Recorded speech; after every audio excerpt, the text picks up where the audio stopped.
Welcome back, Seaweed Brain listeners, to another episode covering The Court of the Dead, a Nico D'Angelo adventure. It's Tuesday, November 4th, yet another Seaweed Brain Election Day recording episode. This tends to happen because we tend to record on Tuesdays. We've also recorded before when I've had COVID, and so this is a special double whammy. Election Day, I probably have COVID. The vibes are weird, and we're going to break the mist, so stick around.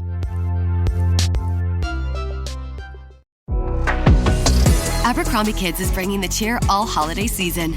And winter break means it's time for new outfits that are both festive and comfy. The last thing they need? New cozy coats for every occasion. Celebrate the season with Abercrombie Kids in the app, online, and in stores.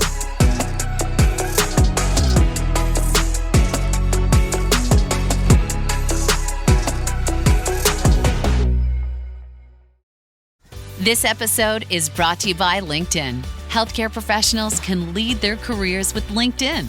Discover jobs by specialty, preferred shifts, and even desired salary. From mental health therapists to radiology technicians, it's now faster and easier for healthcare professionals to find the right fit. Learn more at linkedin.com/healthcare. Side effects may include faster job placement, improved work-life balance, and increased career satisfaction. Also, Dick Cheney's death day. Also, Dick That Cheney's one's death not a day. recurring annual thing. No. That's just this year, just this time. All right, welcome back, everyone. My name is Erica, a little bit delusional today, joined as always by Carter, who will be anchoring this episode for us. How are you doing, Carter? It's election day. Hi, hello, everyone. Yes, stressful day, but, yeah, we're here. Last time I was on, it was November. Yes, it was. I feel like it was around election day last year, too. Because I'm feeling deja vu. Yeah, let's make it a tradition. Let's always have Han on and just a subtle strain of anxiety throughout the whole episode. Welcome back, Han. As we head into talk about these chapters today for The Court of the Dead, tell us how you feel about The Sun and the Star. Did you like the book? Did you like the writing, etc.? I did like The Sun and the Star a lot. It was definitely fresh air. Having a new voice in the Percy Jackson universe was really great. I went to the book tour for The Sun and the Star. I didn't get to make it for Court of the Dead, but had a great time with that. Met a lot of friends from the Percy Jackson fandom. I did struggle to finish Sun and the Star for some reason, but I still loved the book. When you were here like a year ago, we had a whole conversation about how we desperately need the Hazel book because we were covering the Wrath of the Triple Goddess, and we were like, why isn't Hazel in the book about Hecate? And then we knew that she was going to be in this book, and so we were like, oh, is this the Hazel book? And then Carter and I are falling strongly on the side of this is not the Hazel book. We still need the Hazel book. But how are you feeling about this as conceptual, partial Hazel book? I was definitely feeling that way too. Like, she still deserves her own moment, but then these chapters happened, and I felt like it was more towards in the right direction of a Hazel book, but just more of it in general. Like, we do dig into a lot of her feelings, her life. So definitely a step in the right direction now. Yeah. Beginning of the book, not as much. That's where I'm standing. Should we say it's because Frank's gone? Well, okay, you guys, there's a correlation. I did not know that you guys were such Frank haters. I didn't know until this book. I think it's gotten worse. It got worse in this book, too. I think it has, too. Because I was like, I definitely listened to some of your episodes of Trials of Apollo, not all of them. But, like, definitely some with Frank. We got worse because he got worse. I never, saw it until this book. And I feel like I should go back and look at him with different eyes. And it's really sad because I did love Frank at one point. And now I'm just so disappointed in him. The word of this book is vindication. I feel vindicated. Every time somebody comes on here and it's like, wow, yeah, Frank, I see him in a new way. I'm like, yeah, we've been seeing him in this way. Definitely lots of side eyes this book, upsetting me a lot, disappointing me, embarrassing me. So, but what joy. We have much to discuss this episode. We're not quite at the climax, but I would say this is the very top of the rising tension of this book. Some final debates going on between the Mythics and Pirithuos. We're going to actually weaponize the Cocoa Puffs. We're going to talk about what true freedom is and have not quite a dialectic because they're not on opposing sides, but a real nice conversation between Hazel and Asterion that is going to touch on a lot of our themes, just right on the page. So let's get into it. Where did we last leave off, Carter? We last left off with Hades in his temple getting our long delayed actual parenting moment between him and Nico, wherein he's also foreshadowing a bunch of things. So that was the last thing we saw with Nico. And then because we're doing this alternating POV situation for this set of chapters and the previous set of chapters, we last left off Hazel with this message to Camp Jupiter by way of Naomi, Will's mom. We're going to pick back up with Hazel, who's just sent this message and who doesn't have, I guess, in a minor dramatic irony moment, this piece of information that Nico just got from Hades about some of the mechanics of Pirithuos' whole thing. Hazel knows about the mist part, but she doesn't know about this whole trying to trap Hades situation. And that's sort of the backdrop for what we're going to get with her in chapter 29. Yeah. When we open in this chapter, the Mythics and everyone who's trapped here, we're forming like a cohesive community. It's very inspiring for a moment. It's going to dismantle like shortly once they run out of oxygen and water. But for now, everyone is working together. Quote, as far as Hazel knew, this was the first time Cyclopes and Telekines had ever collaborated, since usually they were rivals in the niche market of magical blacksmiths.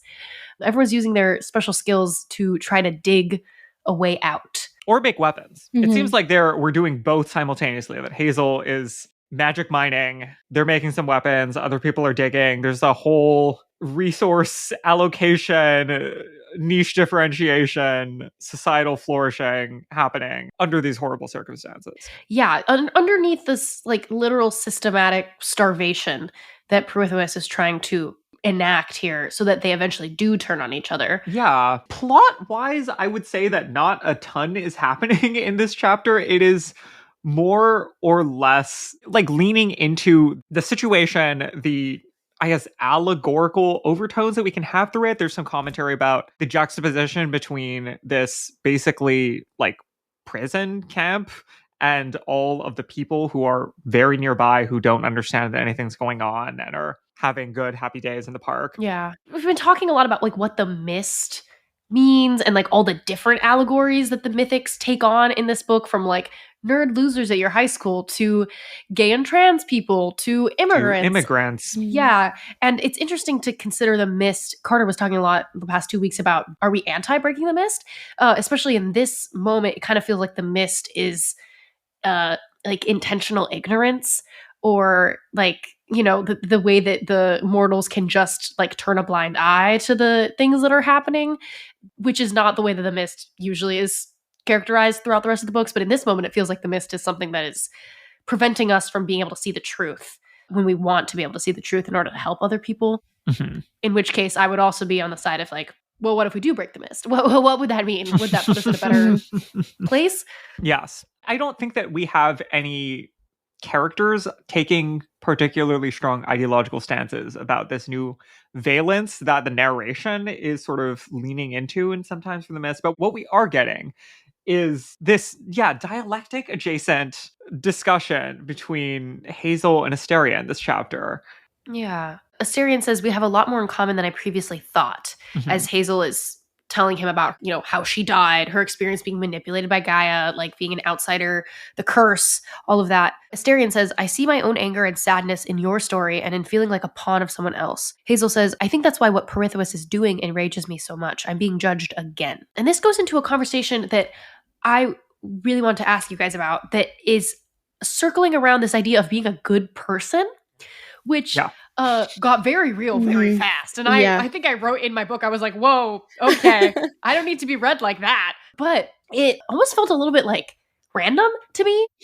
How did you guys feel about this like interjection of, do you know what the definition of good is? That's me quoting Carter from our senior year European History through Philosophy final project. Quote, Carter Nakamoto, I think Camus would say that depends on your definition of good. Wow. Also real Wicked Part 2. What did you guys think of this? I think random is right. All of the 5 chapters we're talking about today, I think, have the energy of being interesting to read and giving you things to chew on that are clearly related to everything happening in the book. But also, I would say that there is maybe one plot instrumental thing that happens throughout all of them that bridges us from where we were in Hades' temple with Naomi on the way with the information to the point of the section right after this section where we're about to actually get down, fight, make it happen. Yes, there's a lot of great But maybe ideas. that's okay. Yeah. It's definitely like kind of putting off the battle. It's like stretching it out a little bit by going back and forth so much. It's not taking away, but it is random at the same time. I mean, it's interesting because the ideas that they're grappling with, they have this sort of like flow of conversation that's lovely, stream of consciousness almost, but that takes turns that don't feel like they are necessarily core themes of the book. Like there are definitely things that we're picking up on here around freedom and change and self-determination and all of that. Those things, obviously, yes, we've been pulling on those threads for a while. Moving into some of this other territory is interesting, though, like where we're trying to reframe that in terms of judgment, because that's Pirithuos's lens on the situation, or when we're trying to reframe that in terms of just straight up normative, ethical framing. It also feels like not necessarily the way I mean, like, I don't feel like we've ever really been questioning, like, is anyone doing the normatively right thing here? Because I think all from the jump were like, yeah, forgive people second chances, like, we're not going to judge people on the way that they were born. But now we're really getting into this with Asterion and Hazel. Yeah, I'm going to read a little bit from page 313. Hazel says, it just occurred to me how much I've been trying to prove to the world that I'm a good person.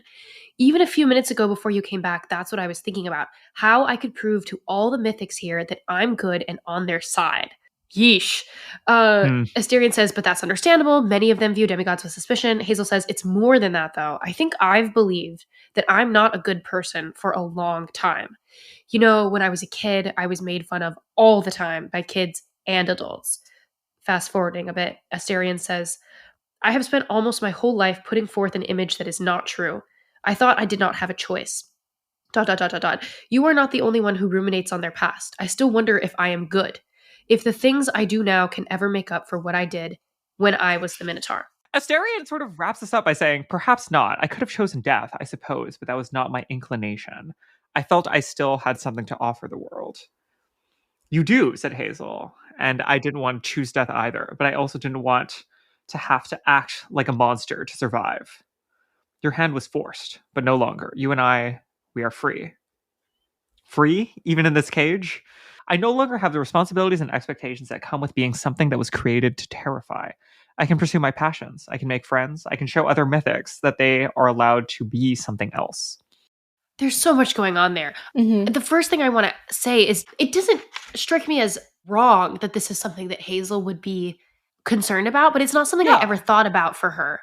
Like that this question of whether or not I'm good. But it does make a lot of sense given like the way that she was manipulated and her hand was forced, the same way that the Minotaur had no choice and like did all these things. It makes me like emotional though, because it feels like something that a lot of people who are on the outside, I think, have questioned, like, as much as you don't want to believe like rhetoric and whatnot, that like when you're a kid and that there's something a little bit different about you, that you wonder if it's like, it goes back to the first Percy Jackson book. Like, am I wrong because of this is who I am? Like, am I an inherently bad person? Am I evil? Is there like evil inside of me?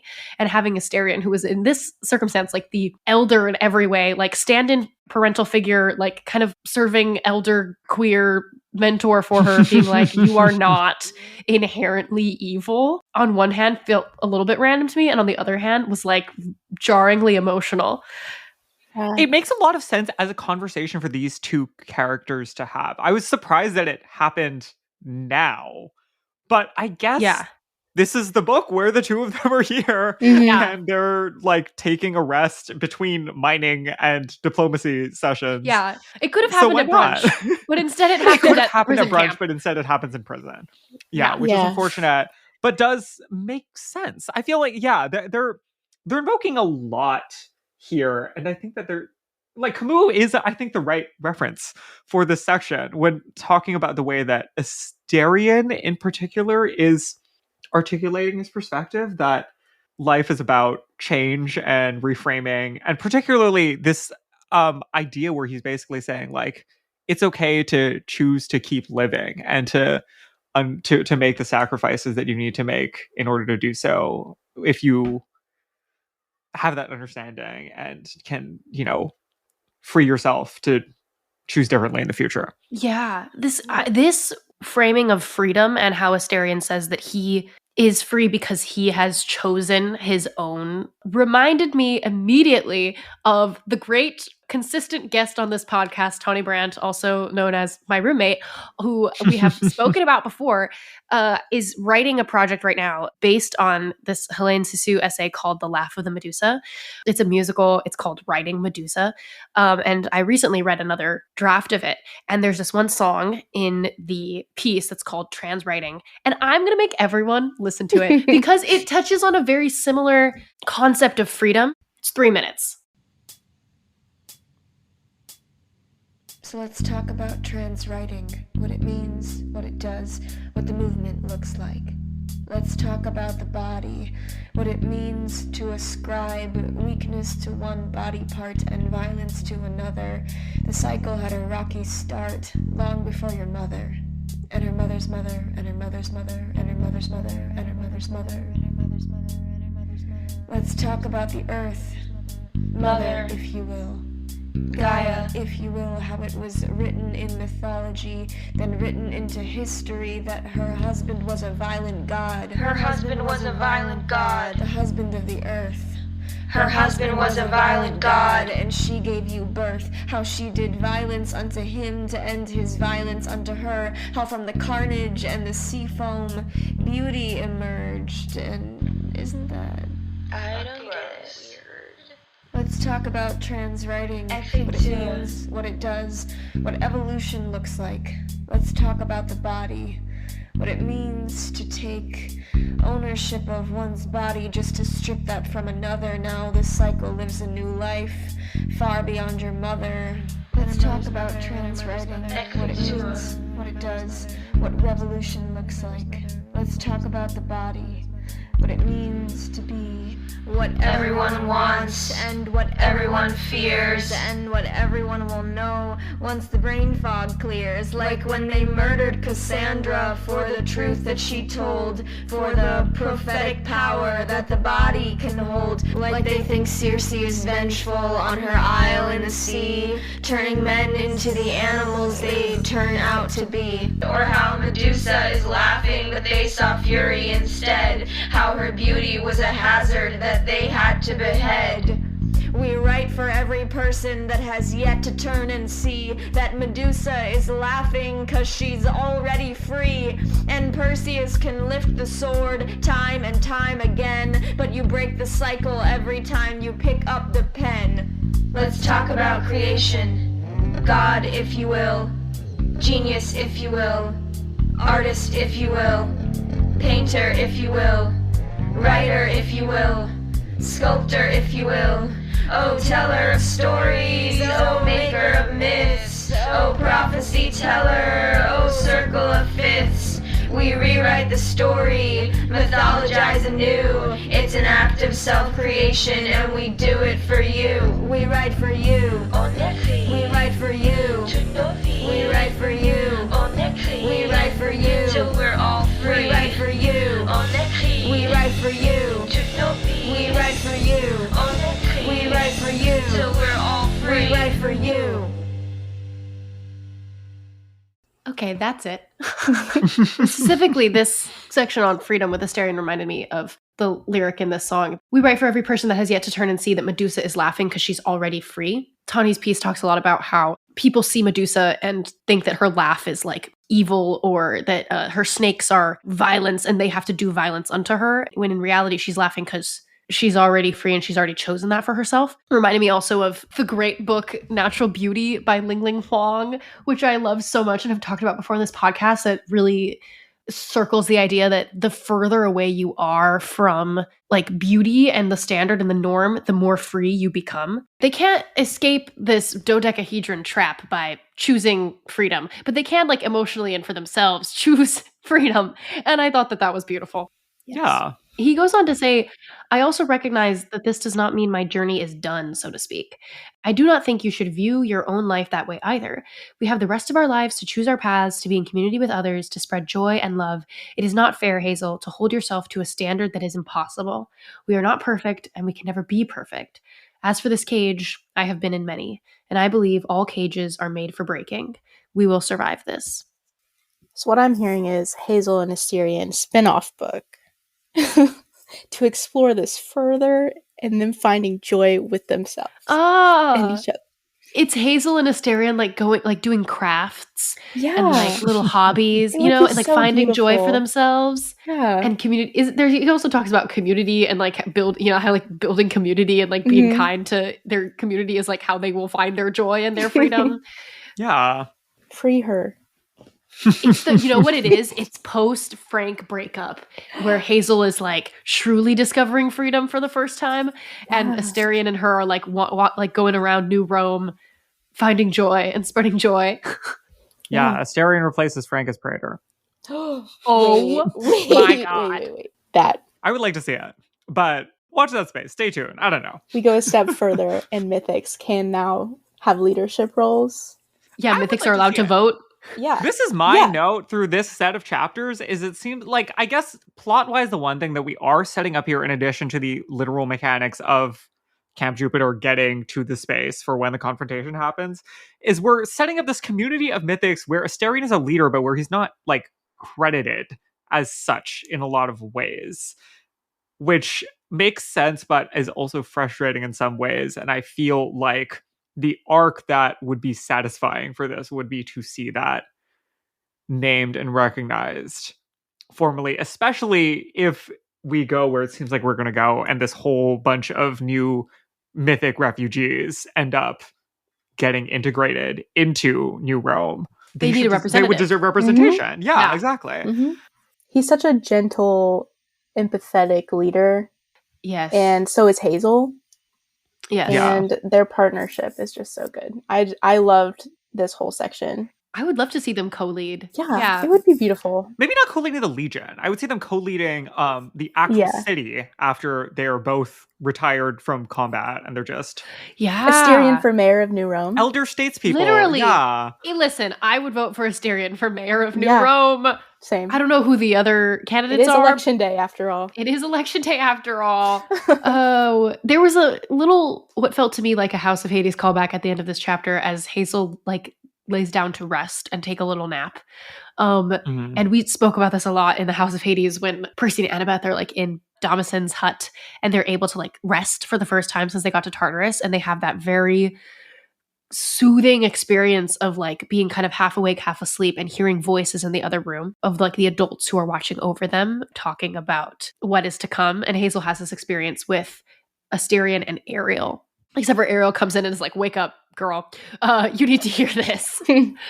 And there's some kind of secret weapon that Pirithuos has to trap a god, and we'll hear about that in a couple chapters. Was it giving Watchmen to anybody else? This is what I was thinking about as Hades was having that conversation with Nico, and I think the parallel felt. I had to stop myself at some point as I was thinking through that and writing that down in the outline and being like, wait, okay, the Watchmen storyline is supposed to refer to Jesus, and so maybe that's the better citation, but I don't think so. I think it specifically reminds me of Watchmen with the huge caveat that I haven't read the comics and I've just seen the HBO television show starring Oscar winner Regina King. It's been a while since I've seen that show, but it is so good. It's time for a rewatch. It's very good. And that, like, so I guess it is in a Jesus-y way that the whole kind of dramatic push and pull of the show is about like a being of ultimate power, like willingly walking into like a cage, knowing that it'll create this like righteous destruction. Yeah. But that it'll also like destroy them as like an entity. And that's what they're trying to do. In a way that isn't necessarily Jesus-y. I'm struggling right now to articulate the ways in which it is not just Jesus-y and why it is a more apt comparison, but I'm more on that later. Anyway, yeah. So in this scenario, you think Pluto would be Jesus. Pluto would be resigning himself to the trap. Yeah, the blue man who is also Jesus, letting himself be taken down in order to like rebuild. I see it. I understand what you're saying. Chapter 30, Nico's POV, welcoming Will's mom to New Rome. Naomi time. And she's iconic. She met Beyonce. I love and she her. lets us know everyone loves her. It's interesting that the sort of named characterization for her from Nico is that she's like a lot. I think he says something like Whale gets his chaotic side from her and not from Apollo, and that's a real statement about who she is as a person. I feel like in reading what she actually does, she just sounds like a vaguely nice, friendly person. I wasn't getting any sort of extreme energy out of her. She's met a lot of people. She is, I guess, more friendly and embracing of difference than most people are, but she mostly just seems regular and nice to me. How does everybody feel about her? Nico calls her rambunctious. He says she was one of the most rambunctious people he had ever met. I see like the hyper can be friends with anybody kind of energy, and that can be overwhelming for somebody like Nico. Yeah. I think it's more that for Nico that's a lot. Yeah. She just have a lot of energy and a lot of emotional energy specifically. Yeah. Like a lot of bandwidth to be very warm to a lot of strangers. Yeah, I think Nico's just like, an extrovert. What do I do? Jump scare. Jump scare. Sure. This one wants to talk to everybody. Even Semele likes her. I know. Good for her. Yeah. So she actually does basically a little mini tour of camp before we get the brass tacks information, full recollection from her. We find out where Hazel is, what the situation is, what we're being called on to do. She took notes on her phone, which I thought was such a great, that was such a good mom characterization. She was like, hold on, let me see how many dodecahedrons they were, pulling up her notes app. Yeah. I mean, that's a real musician using the notes app. Using the rigorously. She's always walking around being like, I should turn this into a song. Which was great. Yes. Fun detail. Some of her songs sound really specific. I don't necessarily see the vision for all of them, to be honest, but I believe in her that she does. Yeah, I love her. Her songwriting skill is maybe on the same level as Apollo's, which is to say, questionable. But I see why he would go for her. I think that's one of the most fun parts about meeting new parents in the Riordanverse is having to think back to what made each of these gods that we know fall in love with these mortals. Reverse engineering that relationship is so funny. Leave it to Frank to stifle her artistic expression, though. She's like, I even have to when write he's not being politically happening. problematic, he's being a wet blanket, a unfun, legalistic. He doesn't understand metaphor. Asked. She's not being serious. Yeah, she's not saying I'm going to divulge the coordinates of your secret. She's saying what a story. He needs to grow up. Anyway. Shut up, man. Basically, she fills everybody in. We don't have that specific of a plan, but we have, I guess, a precise location for our Cocoa Puff assisted attack strategy. And we're all going to drive into the city to take care of some business next time. There's a note here about D&D that I am not clued into. Oh, I felt like at the end of this chapter, I was really feeling the D&D hub campaign energy of everyone being like, well, what do you need to take care of before we leave to go on our next trip? They were like, you need to go, okay, I need to go pick up this weapons and we're going to blah, blah, blah, blah. And we'll all meet back here in half an hour and then we're going to go into the city. It just felt like how it feels to play a game, to be coordinating with your party as you're going off on all of these side quests together. And I just thought about how Mark is an avid TTRPG player and how when I went to San Diego Comic-Con with Carter, I sat in on some TV writing panels, and there were a lot of great quotes from the panelists about how the best way to figure out how to tell a story and how to write is to play D&D and to real time figure out a story. And it just, I want to ask if we can get Mark back on. I really want to talk about the influence of TTRPGs in their writing style. Well, we're going to take a break. We'll be right back. Oh, one more Frank thing before we get out of this chapter. Sure. He is condescending as hell to Naomi when she's trying. She wants to come along. It's wants to participate in some way, help them out. And Frank says, Naomi, this isn't exactly a field trip. We're going to face real danger. She sipped more tea. You clearly have never been a woman on a concert tour. I can handle myself. I like her, said Semele. She's scrappy. And then she drives them. Like Sally. She Very does Sally. drive them and leaves before the battle, but the premise of this whole situation that we're in is that she sees through the mist. She understands everything that's going on. She's completely understood everything, and he's just ignoring her, basically, because she's a woman. Yes, we learned about In the Sun and the Star, but, worth bringing back up. Do we think that all of the mortal parents of the demigods have this gift to see through the mist? No. You don't? No, I feel like we canonically have some examples of some of them who cannot. I'm struggling to think of who. Frederick Chase cannot. Oh, he can't? There were situations where like he could see like Artemis and stuff, but he couldn't see the sort of like the like Greeker, more mythical version of events. I think they say at the end of Titan's Curse, right, when he's like shooting the bullets at the army, he doesn't really understand what he's shooting at, but he knows that it is the correct thing to do. So it's just the other female examples like that parents of the demigods who can see through the mist. The Because ones women. who like can live normal lives afterwards, I think generally are the ones who, right, like know what's going on. I feel like it was implied also that maybe like Jason and Thalia's mom couldn't either. I've interpreted it as implied, and there's maybe some textual support or contradiction of this, but I feel like it was implied that maybe she couldn't, and that's part of why she had such a tough time of it afterwards, is that she didn't have like an actual understanding of and connection to this whole world beyond these encounters with Zeus. But that could be wrong. Was it implied Luke's mom could? Luke's Because that's mom- the whole reason And why almost she was too much. Yeah. It was almost too much. We know Sally, but I think that there are other people's parents who could. Like, it seems, I don't know. Let's not read too much. But like, I don't think we ever had anything in the book saying that, for example, Nico's mom could see monsters and mythics. Zeus and es un such. imbecile. Don't need to see through the mist to be able to see that. Yeah. True. Okay, break and then chapter 31. Yes. If we knew more about our sleep, what would we do differently?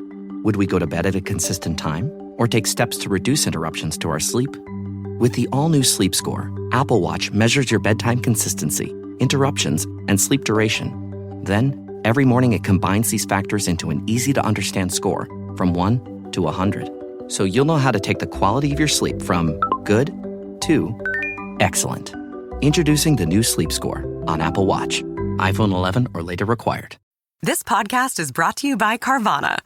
Carvana lets you buy your next car on your terms. Explore a massive inventory online, filter for what matters, and find your perfect match. Then choose delivery to your home or pick it up at one of Carvana's iconic car vending machines. Every car also comes with a 7-day money-back guarantee, so you can make sure it's the right fit. Buy your car on Carvana.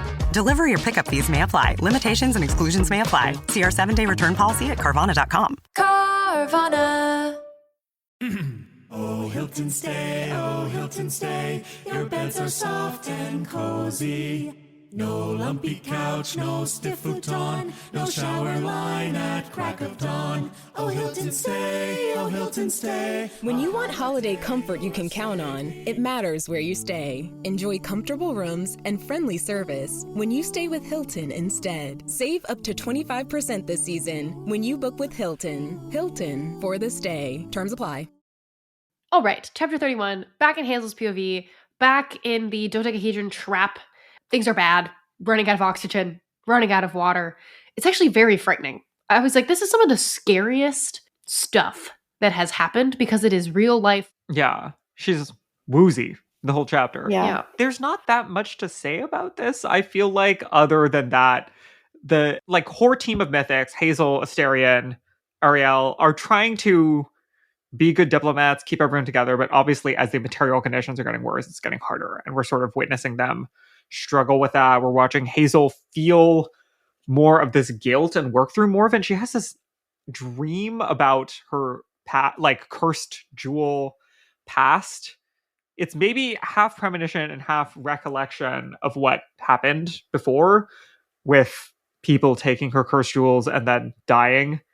Seems like she's afraid that that's going to happen to all the mythics here because she's making them these weapons. And even though in theory the curse should be broken, maybe it's PTSD, maybe it's premonition. Really, who can say at this point with everything going on. Yeah, this reminded me of what you were saying earlier, Carter, in the coverage of this book, that Nico is not the only one who has PTSD. And it's important that we know that, like, even though he is the, like, quote unquote mentally ill character, that it's not just him who is going through all of this. Hazel's also actively having these nightmares. Mm-hmm. The end of this chapter comes when Pirithuos and his compatriots, his allies, I don't know how to describe them, the other people in the court, and also various minor gods and mythics that are on his side, start to show up, and we have this dramatic moment, crowd parting for Hazel so she can go up to parlay. This was the moment where I was like, okay, I understand. We know Hazel. She is a leader. She went on this whole limb for us. That being said, as far as who is exercising leadership in this prison at the moment, I was a little... It is Asterion. Asterion is the one who's in charge. It was interesting to watch him be like, no. Hazel's going to go speak on our behalf and handle this situation. Yeah, because racism? Because Pirithuos would be, like, more likely to talk to her? I think it's racism. I think it's plot logics. Like, we know Hazel better. She's narrating this chapter. Mm-hmm. She has to be the one having the conversation. Like, I don't fault them necessarily, but as far as if you were to see this dynamic unfold in life, you would be like, huh. Yeah. That's a choice. Yeah. It's a little bit more active for Hazel to do it since we are, like, in her perspective. But I think it would have made as much sense for Hazel to have witnessed Asterion do it. Yeah, that's true. Now that we're saying it a lot, I don't think it would have been worse writing. And I think it would have maybe made more sense within the logics of what has been happening in the story. But we don't get the parlay yet. There's a lot of... We're really slow walking it here. That's the end of chapter 31. Chapter 32, back to Camp Jupiter. We are basically heading into battle. This is what a D&D campaign feels like, for the record. You, like, you're interspersing everybody's different solo, like, side missions until you can, like, link up in the middle. It's like, we're going to pause here and we're going to go back to Nico's perspective where he's in the car. Yes. I love this chapter. It's mostly just writing. Cocoa Puff human interactions for like several pages. And why I was struggling to find a comparison to this because it's not who's on first, but there is some, like, very delightful lyrical comedic writing to each of the puffs, putting their emotions onto the demigod that they're paired with. Who's on first, I think, is close to it, though. The idea that everyone has a gimmick and we're relying on the differentiation of the gimmicks interacting to create the humor. It's classic comedy. Timing is delightful. It's hilarious. Nico is like, everybody calm down. You're only feeling this way because of your puff. Frank is staring out the window longingly, longing. I was just glad he didn't have anger again. Me too. I know. We were tired. Yeah. I literally rolled my eyes when he called dibs on it that first time. I was like, of course he wants anger, whatever. Nico chose defiance for this. Yeah. Good. That's Love precious. that. That's appropriate. And all of this chaos is happening so that Naomi has to be like, guys, we're here. Like, like her interjecting into that. It's great. Comedy gold. She drops everybody off. It's emotional. I do have some follow-up questions about what Naomi and Will's relationship is like. Me too. Because it seems emotionally warm, but logistically, I guess I'm like not entirely certain. And it seems like there's some not negative emotionality, but some allusion to distance emotionally that we don't really unravel. And maybe that's okay. We're busy. We're doing a lot of things. But I don't think we have a sense from Will, for example, like how many times a year does he see his mom? Mm-hmm. That's what I was wondering too. It almost felt like you could read this and logically assume from this book that he hasn't seen her since. Yeah. Which I feel alien birth. And which I feel like is why like the poop story is so on his mind, because they witnessed that together and he hasn't seen them in so long. And that's like the last memory they have together. In New York City. Yeah. Wow, that's a good read, Han. Yeah. I think that's the best guess. And it's fascinating because there is still so much like warmth in their relationship. It doesn't seem like we're getting a lot of resentment or regret or anything like that. She's cool. Because she's cool. She's a cool they understand each other and all of that. But They Yeah. understand each other. Sorry. Did you want to try to No. audioify that hand movement? No. That hand movement? No.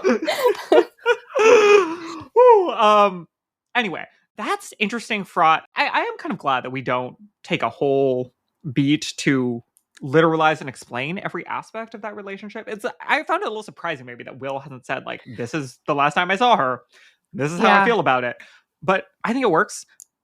Nico also has a goodbye with her that is, I think, particularly interesting. He basically goes into like a gratitude meditation afterwards. There's like a section before the battle where he's reflecting on his own mother and all of the loving relationships he has in his life because of like this basically successful meeting with the boyfriend's mom. Yeah. And having the very real sensation of, I wish my mom was here to send me off into battle. But she is not, but that is okay. She is in a better place. So is Bianca. And with that, we're basically prepared to head into battle, which we will do later, though, because it's time to cut again. Chapter 33. It feels like we're in the sync moment. So, like, in time, chapter 32, we're like ending at the beginning of the battle, and then we're jumping back, let's say 5 to 10 minutes for chapter 33. At the end of which we'll have caught back up and we'll be ready to remerge, do our thing. But chapter 33, we're back with Hazel, and this chapter is basically mwahaha dramatic confrontation. not classical villain monologue. Villain monologue is like a top of Act 2 situation. This is like a bottom of Act 2 / top of Act 3 type of villain confrontation. Where we've both prepared, we both understand each other, and now it's time to re-articulate. Yeah, the monologue was at the court / right after he dropped her off in prison and was like, this is why you're in prison. This is what I'm trying to do. Mwahaha. And now he's back, and now we're on closer to equal footing, top of Act 3, ready to actually throw down with everything that we've been gestating on. The ideas have matured.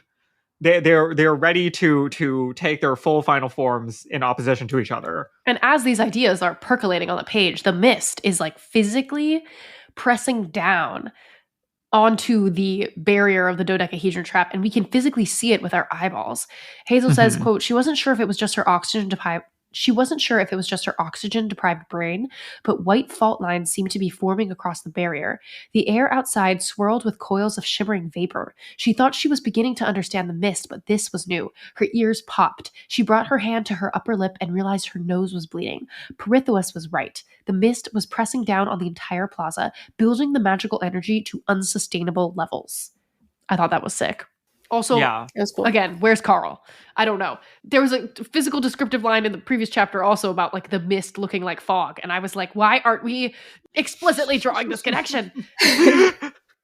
So that's the backdrop, is that the mist is in the process of cracking. Presumably once we drop, as is revealed at the end of this chapter, once we drop the barrier and everyone just starts fighting, that'll be the straw that breaks the back, and we'll have it fully break. But in the meantime, we have to trash talk each other, lay out those ideologies a little bit. Where Asterion is, to his credit, like, even though we had that full split for Hazel to walk up to the front, Asterion is talking his piece. He's letting it be known where he stands on everything, and leading. This exchange, I think, is not the, how would I put this? Pirithuos has not, like, we said this thing about maturation of these ideas. I don't think Pirithuos' ideas have matured. They've gotten to, I think, a stable, vaguely Karenish place. I think he's like articulating them in a slightly different way, but it's the same fundamental idea, which is basically just like, I am the arbiter. I think that what you did is wrong and what I'm doing is right, period. I'm judging you. And that's the end of the story. I found it a little unsatisfying, but it is, I think, appropriate and realistic for what it is that we're doing here.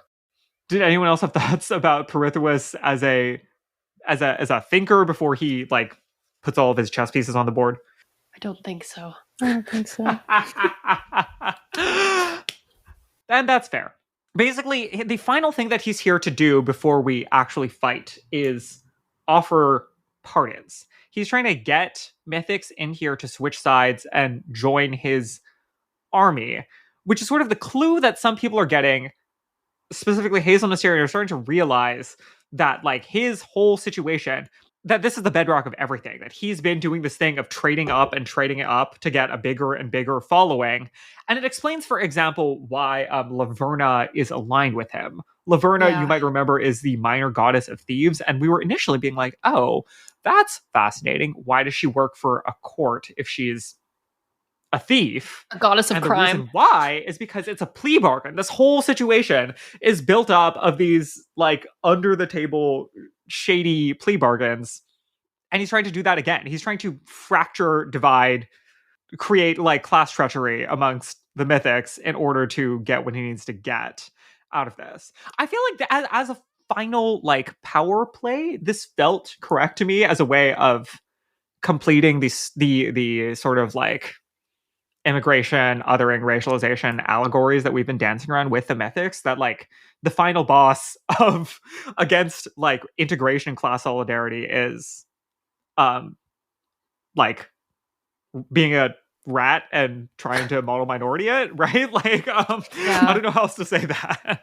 Yeah. It's so interesting to me also that Pirithuos explains this like plea bargain deal, but then continues to say, quote, look at all those who have joined my cause. Spirits of the dead, monsters just like yourselves, even gods. They all see the wisdom of what I do. Like, even though he has laid it bare at this point that he is manipulating these people to join him, he is still acting as though they believe in his cause and they have made the like just choice.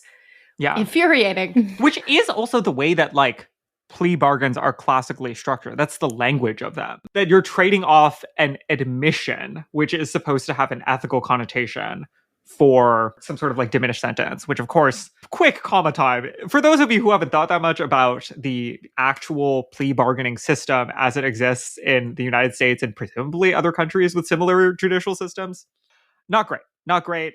It is based on this moral framework that you should be able to apologize and serve and receive less punishment on the basis of the sort of transformative moral power of the apology. However, in practice, plea bargains are like essentially built upon the premise of people not being able to get adequate representation and being sort of coerced into admitting to things that they haven't done in a lot of situations, or like should not be punished for, on the fear that their inadequate representation on the basis of an ability to pay will be so bad that they will like suffer a truly like catastrophic, unjust outcome if they try to go the route that they're legally entitled to. Anyway, I think it like very cleanly layers onto what we're seeing here as far as the way that this works. That like that Pirithuos is like offering this in these sort of like nakedly consequentialist terms, but is also still trying to take a moral argument to it at the same time. He's trying to have his cake and eat it too. And who like no one's empowered to contradict him because he also has all the power at the situation. There's a note in our outline that says the general rebuttal is understandably weak. Asterion says, like, Pirithuos, you cannot stand in judgment against the gods. You have lost your senses. I think it's Asterion who says that. Yes. Which is, it's tough for the opposition here, because I think it's Hazel who calls Pirithuos out and says, like, oh, you're trying to trap Pluto. You're trying to trap my dad. That's never going to work.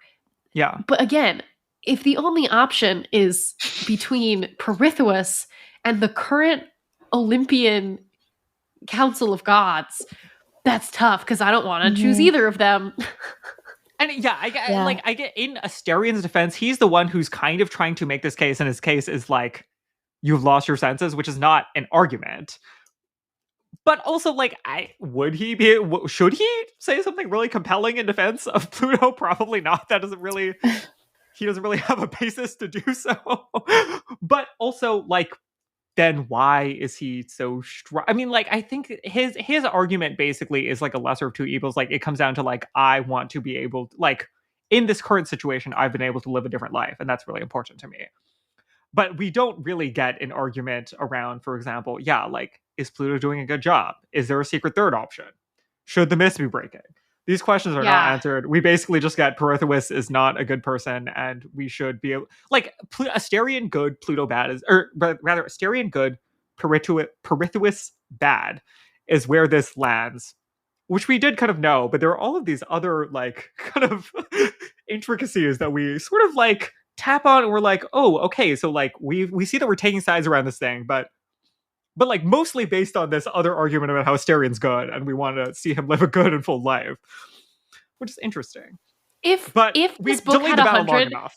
if this book had 100 more pages, I think could get the secret third option, which is like elect Asterian to be king of the underworld. Yes. Asterian that. for member of the parliament of the underworld.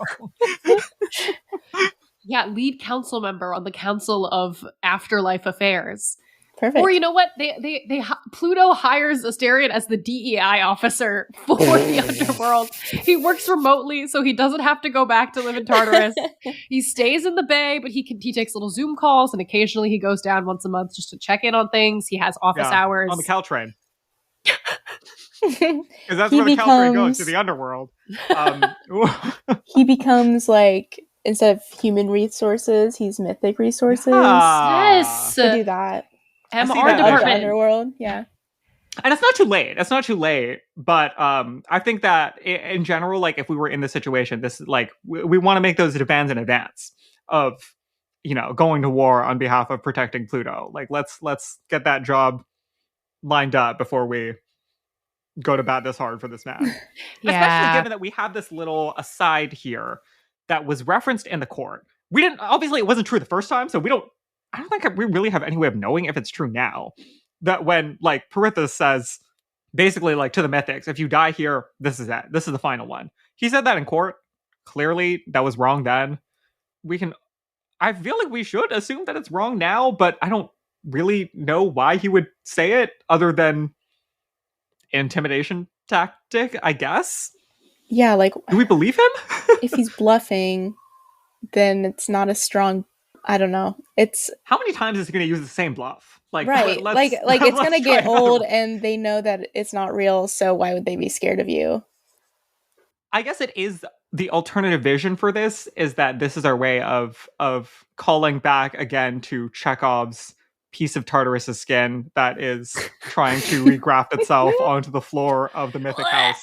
Disgusting. So gross. What is the texture of that? I don't want to know. Because they're like, it's it a sounds carpet. like there's hair, but it's also a little, No, back it up. The hair. Back it up. I have to listen to this again while editing. Anyway. The most important part of this chapter is that Kelly comes back. Yeah. Yes! Oh my god, I almost forgot! Our problematic fave. I couldn't Kelly, believe our it. problematic fave, still sassy, still has a comeback, still reading the girls, but also still, a bootlicker still a black and Republican. A class traitor. Yeah. Woo. She really, I think specifically, class traitor is something that I want to say. The other thing that immediately comes to mind is like trad wife influencer as like the right analogy for what she has going on. She's what's her face? Nyla. Oh, Naya. Nora. Wait, Hannah, do you know what we're talking about? No. She's the woman who stands in really nice dresses and makes Hot Pockets like from scratch Mormon for her kids. supermodel. Oh, yes. I know who you're talking about. Makes, like my M&Ms kids from scratch. wanted Pop-Tarts and we voice. were all out of Pop-Tarts, so I decided to make some and they live on a ranch. scratch. Yes. I started by milking my cow. Yeah. Is she the one that only faces the camera from like an angle? Weird angles, yeah. Yeah, She does not face it head on, yeah. It's giving so that. weird. It's giving Phyllis Schlafly. The literal line that she says is, "We want to be monsters." I think that is specifically like a Phyllis Schlafly callback. This idea that like, actually, like, I'm a woman who wants to be a woman. Like, I love the kitchen. Like, don't deny me my true nature. Anyway, I honestly, I really appreciated this Kelly callback. I think it really was the cherry on top of like, yeah, it was good. Real. This is the realness that like there are some people who you want their sisters, you want their sisterhood to grow and gain power, but individually as a person, you're not going to bring everybody along. They're still going to be individually problematic and difficult. impulse, and just because Ariel is a queen doesn't mean that Kelly is gonna stop this whole shtick. I appreciated it. It does interesting work of helping us think about what Luke's revolution looked like to people who weren't Luke. Like that Kelly, hopped in on that and thought that like that was her movement. Yeah. Yeah.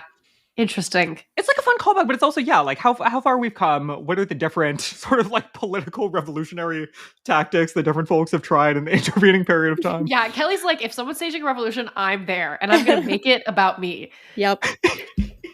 And good for her, Kelly's the girl who shows up to the protest because she wants to get a picture of herself getting arrested. Except not. She's not showing up to the protest. She's showing up to the like to the Fox News or something. Like, like she is the correspondent on the Fox News. Yeah. We're about to start the fight. There's like a quick plot mechanic-y thing of them pointing out that there's a covered wagon in the back that presumably like how in every Marvel movie there's a doohickey? We have a covered wagon. It's the Pirithuos trap of Pluto. There's a thing in the back that we have to destroy. I don't really know why it's a covered wagon, but yeah, that part made me laugh. Giving trad wife. It's like, sure. Just hone in on the imagery. You're showing your age. The covered wagon. Yeah, a bit. Yeah, he thought, let me update it. And then he was off by about 200 years, and that's okay. It didn't work out. Yeah, the sad part is that people like want to go with him, right? Because they're put in a difficult situation. They're starving. They are running out of oxygen. They're thirsty, and some of the mythics are trying to go in and join. Yeah, it's difficult to organize an ideology when there's material suffering, but you have to, because if you don't, like, there's always material suffering. Take away all of the factors to like. So you're barely surviving, and you can only focus on surviving. So you'll do anything at that point. It's just so sad. And yet, that is the moment where it's most crucial for everyone to. That's when you got to organize the most. That's what the union's for. Is when everyone's on the brink of suffering to get it together. Anyway, I think that's the end of the section of chapters for this week. We really I think we're gonna have 2 more episodes, probably. Yeah, 1 or 2. We're gonna to wrap discuss it up. now. Does anyone have any final thoughts on these chapters? Any anticipation for what happens when we take down the dodecahedron walls? I just want to shout out Mark's contribution to these Nico Will books, because my book club read Anger's a Gift back in July. Aww. And it was our favorite book that we've read so far. And I loved that book so much, and it's so important, I think, especially for like younger readers to read, especially now. There's been so many moments in this book that I'm like, oh, that's Mark. Specifically, like when they're all panicking and like pushing up against the barrier and stuff. Like, you should read it. Yeah, it will rip you apart, but also it's genuinely so good. But I listened to it and I was driving and I was like literally sobbing my eyes out, but it was so good. But a lot of like just like the panic, group setting, people having power over them, there's so much like the police protests and all that stuff in Anger is a Gift. That's how I saw it. I was like, that's very, very good. So yeah, I just wanted to say that. Yeah.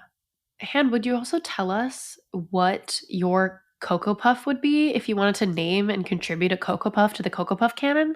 Yeah. I think empathy, maybe? Oh, like a empathy good puff. Yeah. I don't know. Especially with these chapters with the talk between Hazel and Asterion. But I also love, like I always say, I try to be as empathetic as possible. So I would say empathy puff. Empathy puff could really change some lives. If we gave Frank empathy puff. Right. I thought it. Oh, I love that. There needs to be some more positive emotion puffs, I feel like. Empathy puff. All right. As we go into the end of this book, I'm looking forward to seeing how we're going to wrap up the mist allegory, because it is so large and all-encompassing. I don't know what we're going to do. I'm excited to talk about it. Carter, any final thoughts on your end? About the You haven't mist finished the allegory? book yet. No, just like what we're going to see. You haven't finished the book. What do you think is going to happen in the next 2 episodes? What are things that are going to happen? I would like to see the Union. The Union vote for Asterion to become mythic resources towards the underworld. Yes. I would also be really surprised. I mean, I shouldn't say surprised anymore. I'm still kind of holding out hope that Minos shows back up again and we get to, like, whack him again. I would like to see Minos whacked again. I would like to see Theseus whacked again. I think at this point it probably won't happen because we would have seen them already in the book, but it still could, as far as my reading at the moment is concerned. Theseus shows like up. to see it. Theseus and Pirithuos kiss. Pirithuos drops his entire vendetta. And we would still have to, like, give them both their lashings. So, like, they would still both need to get yelled at by everybody and being like, you did this, you did that, you're horrible, like, you should not be cultural icons. But then they get to, like, re-educate themselves and live out their lives. Yeah. All right, we'll see if that happens. See you all next week. Bye. Bye. Oh, wait, Hannah, do you want to promote stuff? Do you want to plug? Just kidding. Han, would you like to tell people where they can find you? I'm on Twitter primarily at Hazel's Gems. Shout out Hazel. I have an active reading thread of this book that I have been updating as I read through, if you're interested. It's not super interesting. It's kind of just me reacting in the moment. But I'm there. I'm on Instagram and Threads at the same username. Yay! Go find Han at Hazel's Gems, and we will see y'all next week. Bye. Bye, y'all. Bye.